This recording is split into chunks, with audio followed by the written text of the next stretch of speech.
अस्सलाम वालेकुम नाज़रीन, तानवीर साहब के मल्टीमीडिया में आपका खैर मकदम है। मैं हूँ आपका मेज़बान इजाज़दार। नाज़रीन, गुज़श्ता 5 रोज़ से मुसलसल वादी कश्मीर में जारी बारिशों के नतीजे में जहाँ मामूल की ज़िंदगी मुतासिर हो गई है, वहीं पानी की सतह दरियाई झीलों के साथ साथ दीगर नदी नालों में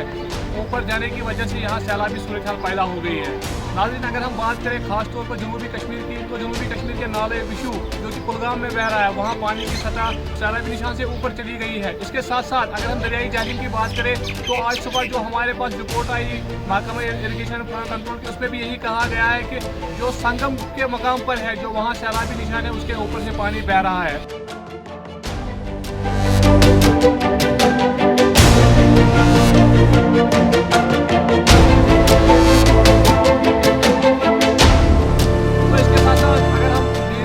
बात करें चाहे शोपियान हो चाहे अनंतनाग हो, तो वहाँ से भी हमारे नुमाइंदे ने जो रिपोर्ट पेश की है, उन्होंने यही बताया कि वादी कश्मीर में गुज़श्ता रोज़ से जारी जो बारिशों की वजह से वहाँ सैलाबी सूरत हाल पैदा हो गई, जिसके नतीजे में घरों में पानी चला गया है और साथ ही साथ मेवा बागात में भी काफ़ी नुकसान हो गया है।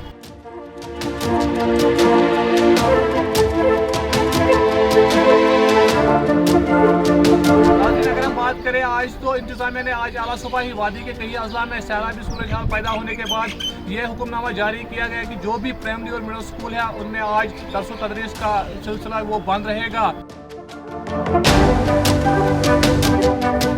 साथ साथ कई मकामात पर हमने देखे कि सड़कों पर जमीन ढह जाने और जमीन खिसकने की वजह से वहाँ तोदे गिराए, जिसके नतीजे में ट्रैफिक की नकलो हमल भी मुतासिर हो गई।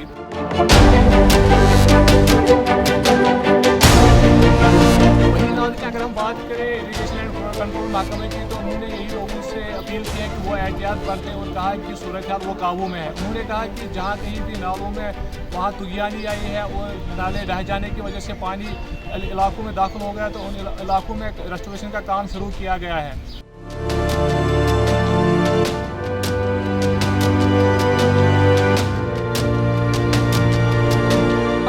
ये थी अभी तक की हमारी जो तफसीलात, दीगर तफसीलात के साथ आप हमारे साथ बने रहे और देखे रहे तानवीर साहब मल्टीमीडिया।